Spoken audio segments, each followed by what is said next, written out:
ये दुनिया का सबसे रहस्यमयी हाईजैकिंग केस है। एक ऐसा केस जिसे एफबीआई 50 साल में भी हल नहीं कर सकी। एक ऐसी छलांग जो इंसानी हदों से कहीं आगे थी, और एक ऐसा राज जो आज भी हवा में तैर रहा है।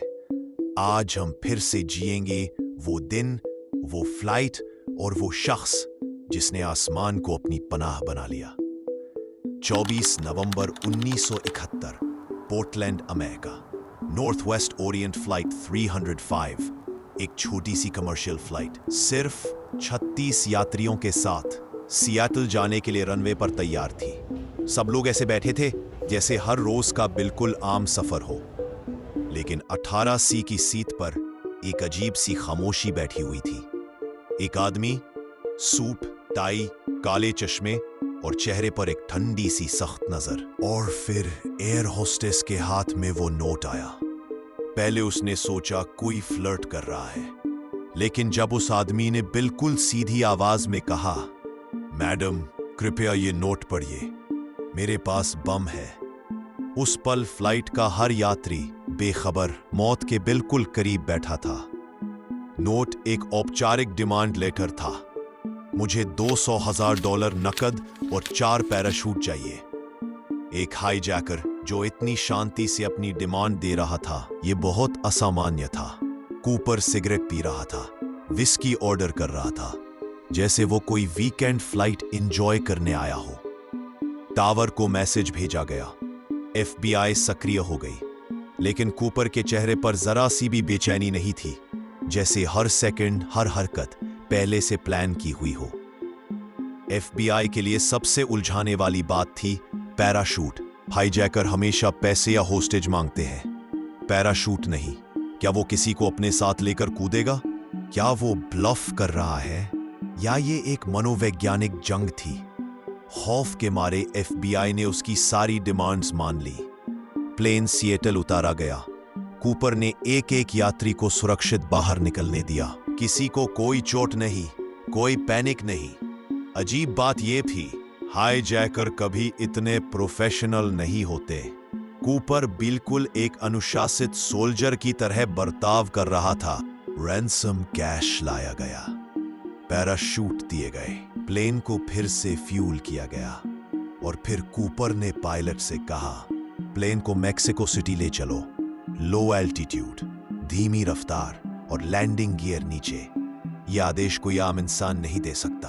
यह किसी ऐसे का काम था जिसे एयरक्राफ्ट के हर नट बोल्ट तक की जानकारी हो।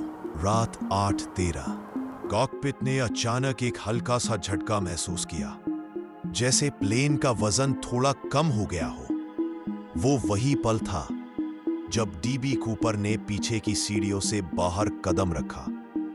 अंधेरा, तूफान, तापमान -40 डिग्री, हवा 200 मील प्रति घंटे की रफ्तार से टकरा रही थी। नीचे गहरा जंगल, ऊपर लगातार मौत का एहसास। लेकिन कूपर ने छलांग लगा दी।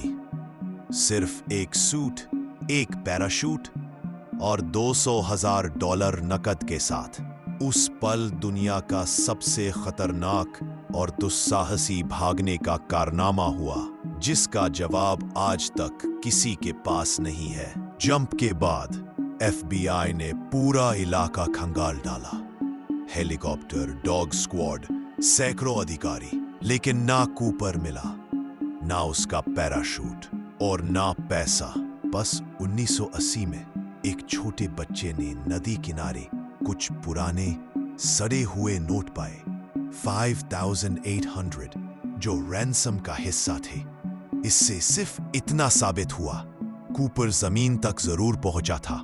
उसके बाद सब हवा हो गया। पहली थ्योरी कहती है कूपर एक मिलिट्री पैराट्रूपर था। दूसरी थ्योरी, वो मर गया, जंगल ने उसकी लाश निगल ली। तीसरी थ्योरी, सबसे चौंकाने वाली, कूपर बच गया और नई पहचान के साथ एक सामान्य जिंदगी जी रहा है। कुछ इन्वेस्टिगेटर्स का मानना है कि कूपर एक जीनियस प्लानर था, जिसने एफबीआई को शतरंज की चाल में फंसा लिया। डीबी कूपर सिर्फ एक नाम नहीं, एक रहस्य है जो 50 साल बाद भी करीब नहीं आता। आज भी जब सिएटल के ऊपर से कोई फ्लाइट गुजरती है, लोग नीचे घने जंगलों को देखकर सोचते हैं, क्या यही कहीं डीबी कूपर ने अपनी जिंदगी की सबसे खतरनाक छलांग लगाई थी? क्या वो जिंदा बचा या हमेशा के लिए हवा का हिस्सा बन गया? सच जो भी हो, डीबी कूपर की कहानी अब भी आसमान में तैर रही है।